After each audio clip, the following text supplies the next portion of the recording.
In our previous lecture we have discussed about rate of reaction और अपने इस lecture में हम इसी रेट ऑफ रिएक्शन को कंटिन्यू करेंगे. We will clarify it by further examples. तो हम कुछ एग्जांपल लेते हैं. जैसे आपका एक एग्जांपल है 2a plus B gives 3c plus D. तो ये आपके रिएक्टेंट है और ये आपके प्रोडक्ट्स हैं और इसमें हमको rate of reaction find out करनी है.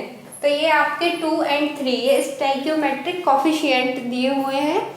तो अब हम देखें तो A और B आपके रिएक्ट करके C और D आपके बनाते हैं. जब हम बात करें कि रेट ऑफ रिएक्शन की, तो रेट आपकी क्या होती है? Change in concentration upon time. Unit time में कंसंट्रेशन में जो आपका चेंज हो रहा है. अब अगर यहाँ पे ये कोफिशिएंट नहीं होते, स्टोइकियोमेट्रिक कोफिशिएंट नहीं होते, तो रेट क्या होती आपकी? dA upon dt equals to dB upon dt dC upon dt and dd upon dd. ये आपकी रेट होती है अगर आपके ये स्टोइकियोमेट्रिक कोफिशिएंट नहीं होते. बट यहाँ पे क्या है आपके, यानी A के 2 मोल्स अगर आपके रिएक्ट करते हैं B के 1 मोल के साथ, तो C के 3 मोल मिलते हैं और D का आपको 1 मोल ही मिल पाता है. यानी कि जितने टाइम में B की कंसंट्रेशन आपकी कम होगी, उतने टाइम में आपकी A की कंसंट्रेशन क्या होगी? आपकी दुगनी कम हो जाएगी. यानी इस आधी ही कम हो पाएगी क्योंकि इसके क्या लिए गए? 2 मोल लिए गए. तो इसलिए इसमें रेट को डिफाइन करने के लिए जो स्टोइकियोमेट्रिक कोफिशिएंट है वो कहाँ आ जाते हैं? रिवर्स में. जैसे इसका क्या आएगा आपका dA ओवर dt और इसमें इनटू क्या करना पड़ेगा आपको? हाफ. यानी A की कंसंट्रेशन में आधा ही चेंज हो पाएगा जितना आपकी B की कंसंट्रेशन में चेंज हो रहा है. उसी तरह से आपकी C की जो कंसंट्रेशन है वो क्या बनेगी? ट्रिपल बनेगी. उतने टाइम पे D की कंसंट्रेशन आपकी अगर आपका 1 D बनता है तो आपके 3 C बनेंगे. यानी कि अगर आपका dd ओवर dt है तो यहाँ पे क्या आएगा? 1/3 करना पड़ेगा क्योंकि आपका C 3 गुना ज्यादा बन रहा है और यहाँ पे आपको 1/2 करना पड़ रहा है क्योंकि A आपका आधा ही खर्च हो पाएगा जितने टाइम में B आपका कंज्यूम होगा. तो ये आपके रेट इस तरीके से आएंगी. एक और एग्जांपल लेते हैं. अगर आपका MA and B या फिर M1 M2 कर देते हैं इसको, M1 M2 N1C and N2D. इस तरह से आपकी कोई रिएक्शन दी हुई है तो आप रेट को किस तरह से इनके जो स्टोइकियोमेट्रिक कोफिशिएंट हैं वो रेट में कहाँ चले जाएंगे? रिवर्स में. यानी 1 upon M1 dA over dt minus 1 upon M2 dB over dt and 1 upon N1 dC over dt equals to 1 upon N2 dd over dt. तो ये आपकी क्या आ गई? रेट आ गई. अब हम बात करते हैं कि ये तो आपके आ गई रेट ऑफ रिएक्शन क्या रहती है. अब हम बात कर रहे हैं कि किसी अभिक्रिया में किसी के बनने की दर या विलुप्त होने की दर, रेट ऑफ फॉर्मेशन या रेट ऑफ कंजप्शन आपका क्या रहता है. तो आपकी बात करते हैं ऊपर वाले एग्जाम्पल में हम बात करते हैं. यहाँ पे आप देखो, अगर मैं A के बनने की दर A के विलुप्त होने की दर, विलुप्त होने की दर या फिर रेट ऑफ कंजप्शन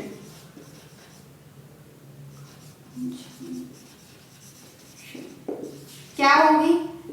तो देखो जो आपकी रेट ऑफ रिएक्शन है ए, उससे क्या होगा? दुगना खर्च होगा. क्यों? क्योंकि यहाँ पे ए के कितने मोल लिए गए हैं? 2। तो जो ए के विलुप्त होने की दर है वो क्या होगी? रेट ऑफ रिएक्शन के जस्ट डबल होगी। Just because rate of reaction आपकी क्या है? -1/2 dA ओवर dt, और इसका इंटू आपको किससे करना पड़ेगा? 2 से, तभी आपके क्या आएगी? ए के विलुप्त होने की दर आएगी। तो ये क्या आ जाएगा? -dA over dt। तो ये आपके ए के विलुप्त होने की दर आ गई, यानी रेट, जिस रेट से आपकी रिएक्शन चल रही है उस रेट की दुगनी स्पीड से आपका ए क्या होगा? कंज्यूम होगा। उसी तरह से जो आपकी रिएक्शन की रेट चल रही है, ठीक है, उससे अगर यहाँ पे सी के 3 मोल बनते हैं तो ये 3 गुना ज्यादा बनेगा, ये 2 गुना ज्यादा खर्च होगा रेट से, और ये 3 गुना ज्यादा बनेगा। तो ये आपके ए के विलुप्त होने की दर आ गई। इसी तरीके से बी के विलुप्त होने की दर वो जस्ट आपके रेट के इक्विवेलेंट ही होगी, इक्विवेलेंट होगी। क्या आएगी आपकी? -12 dB ओवर dt। अब बात करते हैं सी की। तो सी यहाँ पे क्या हो रहा है? फॉर्म हो रहा है, तो इसमें रेट ऑफ फॉर्मेशन आएगा, बनने की दर, सी के बनने की दर आप, या फिर रेट ऑफ फॉर्मेशन। तो जिस स्पीड से आपकी रिएक्शन चल रही है सी उसका क्या बनेगा? 3 गुना। तो रेट क्या थी आपकी? 1/3 dC ओवर dt, और इसका इंटू किससे करोगे आप? 3 से, तो क्या आ जाएगा? dC over dt। तो ये आपके सी के बनने की दर आ गई। इसी तरीके से आपके डी के बनने की दर, तो डी की बनने की दर आपकी वही रहेगी जो आपके रेट ऑफ रिएक्शन है। तो क्या आएगा आपका? dd over dt। तो हम सीधा सीधा सा रिलेशन देखते हैं। किसी भी रिएक्शन में अगर हमको रेट ऑफ रिएक्शन निकालनी है तो हम इजीली फाइंड आउट कर सकते हैं ± dC ओवर dt से, यानी यूनिट टाइम में जितना आपका प्रोडक्ट या रिएक्टेंट की कंसंट्रेशन में चेंज होता है, उनके बनने की दर या विलुप्त होने की दर भी आप इजीली फाइंड आउट कर सकते हैं। यहाँ पे मैं कुछ एग्जांपल्स ले रही हूँ, कुछ न्यूमेरिकल्स हैं जिनको सॉल्व करके हम इसको और थोड़ा क्लैरिफाई करने की ट्राई करते हैं। तो देखो, फर्स्ट जो एग्जांपल है आपका वो दिया हुआ है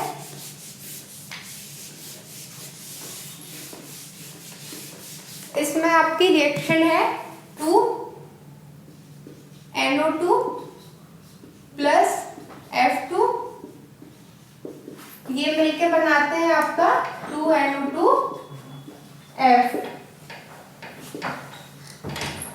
तो यहाँ पे हम देखें रेट ऑफ रिएक्शन क्या होगी। तो रेट ऑफ रिएक्शन की बात कर रहे हैं तो आप इजीली फाइंड आउट कर सकते हो 1/2 माइनस DNO2 की concentration upon concentration change over dt। क्योंकि यहाँ पे इसका स्टाइकियोमेट्रिक कोफिशिएंट आपका 2 दिया हुआ है, इसलिए यहाँ पे 1/2 करना पड़ेगा, क्योंकि जो आपकी फ्लोरीन की कंसंट्रेशन में चेंज होगा उसका आधा चेंज ही NO2 की कंसंट्रेशन में हो पाएगा। इसी तरीके से अगर आप फ्लोरीन के रेस्पेक्ट में देखोगे तो -DF2 ओवर dt, और इसके रेस्पेक्ट में देखोगे तो 1/2 DNO2F ओवर dt। तो ये आपका पहला क्वेश्चन हो गया। दूसरे की बात करते हैं, rate of formation of NO2F, यानी इसके बनने की दर क्या होगी। तो rate of formation of NO2F, तो इसके बनने की दर आपकी क्या होगी? जस्ट आपका जो रेट ऑफ रिएक्शन है उससे दुगनी होगी, क्योंकि इसके 2 मोल आपके बनते हैं इनके रिएक्ट होने पे। तो 2 × 1/2 डी NO2F/dt। ये क्या आएगी? Rate of formation of NO2F। अब बात करते हैं rate of consumption of NO2 and F2। तो rate of consumption of NO2, सबसे पहले हम NO2 की बात करते हैं। तो यहाँ पे जो आपकी रेट ऑफ रिएक्शन है उसका दुगना क्या होगा? ये कंज्यूम होगा, क्योंकि इसके 2 मोल कंज्यूम होते हैं इस फ्लोरीन के 1 मोल के साथ में। तो इसकी जो रेट है वो क्या आएगी आपकी? 2 × -1/2 डी NO2/dt, या फिर इसको ये भी कह सकते हैं 2 × रेट ऑफ रिएक्शन, यानी अभिक्रिया के वेग से दुगना। इसी तरीके से इसको भी कहा जा सकता है 2 × रेट ऑफ रिएक्शन, यानी रिएक्शन रेट से दुगना ये फॉर्म होगा और रिएक्शन रेट से दुगना ये खर्च होगा। अब बात करते हैं rate of consumption of F2। तो F2 के कंजप्शन की रेट क्या रहेगी? -dF2/dt, यानी ये हो गया कंप्लीटली रेट ऑफ रिएक्शन के इक्वल, यानी जिस रेट से आपकी रिएक्शन चल रही होगी उसकी कंसंट्रेशन में यूनिट टाइम में उतना ही चेंज आएगा, उतना ही ये क्या होगा? कंज्यूम हो पाएगा। तो फर्स्ट जो न्यूमेरिकल है वो क्लियर है। अब बात करते हैं हम सेकंड न्यूमेरिकल की। तो सेकंड न्यूमेरिकल आपका दिया हुआ है, एक रिएक्शन दी हुई है और उसमें आपके रेट ऑफ कंजप्शन ऑफ ए, यानी एक आपका रिएक्टेंट है उसके कंजप्शन की रेट आपको दी हुई है और आपसे कई सारी चीजें फाइंड आउट करवाई गई है। तो हम बात करते हैं A + B = 2C और दिया हुआ है rate of consumption of A, rate of consumption of A = 10⁻⁻² mole litre inverse और आपका सेकंड इनवर्स। ये आपकी रेट ऑफ रिएक्शन की यूनिट होती है। यूनिट के बारे में एक बार मैं बता देती हूँ। रेट एक्चुअली में क्या है आपकी? dC/dt, यानी change in concentration upon time. तो कंसंट्रेशन को आप किस में डिफाइन करते हैं? मोल लीटर इनवर्स में और टाइम को सेकंड में। तो आपकी इसकी यूनिट क्या आ गई रेट की? Mole litre inverse second inverse. ये आपकी रेट ऑफ रिएक्शन की यूनिट होती है। अब देखो फाइंड आउट क्या करवाया है? Rate of consumption of B. A के कंजप्शन की रेट उसने दे रखी है और रेट क्या होगी रिएक्शन की? dA/dt = dB/dt = 1/2 dC/dt। ये आपकी रेट ऑफ रिएक्शन आएगी उस जो आपकी रिएक्शन दी हुई है उसके लिए।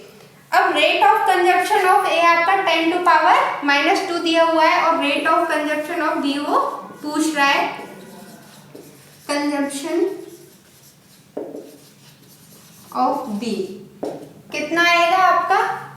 dB/dt के इक्विवेलेंट आपका आएगा, क्योंकि यहाँ पे कोई स्टोइकियोमेट्रिक कोएफिशिएंट आपका नहीं दिया हुआ है। जितना रेट ऑफ रिएक्शन होगी उतना ही आपका बी का कंजप्शन होगा। तो ये किसके इक्वल है? रेट ऑफ रिएक्शन के इक्वल होगा।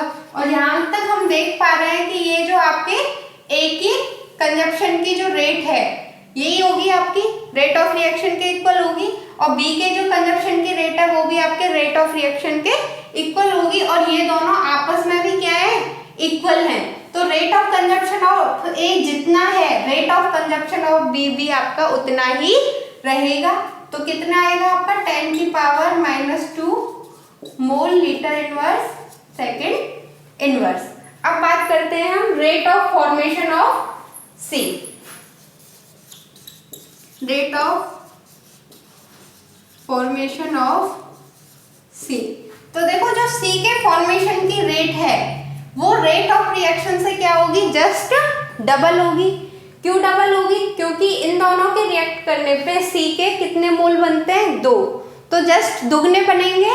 तो ये आपका जो रेट है 1/2 dC/dt, इससे क्या होगा, जस्ट डबल इसके फॉर्मेशन की रेट आएगी। और ये क्या है आपका रेट ऑफ, ये आपके किसके इक्वल है, इसके इक्वल है, और इसकी वैल्यू आपको कितनी दी हुई है, 10⁻²। तो 2 × 10⁻², मोल लीटर इनवर्स सेकंड इनवर्स आपके क्या आएगी, रेट ऑफ फॉर्मेशन ऑफ सी, यानी सी के बनने की दर रिएक्शन रेट से जस्ट आपकी क्या आएगी, डबल। अब बात करते हैं थर्ड, रेट ऑफ रिएक्शन। तो जो ए के कंजप्शन की रेट है, जो बी के कंजप्शन की रेट है, वो क्या है आपकी रेट ऑफ रिएक्शन के इक्वल होगी 10⁻²। जो रेट ऑफ फॉर्मेशन ऑफ सी के क्या होगी, हाफ होगी। तो ये आपके दोनों न्यूमेरिकल अच्छे से आपको समझ में आए होंगे। अब हम अपने नेक्स्ट लेक्चर में आगे बात करेंगे। Thank you.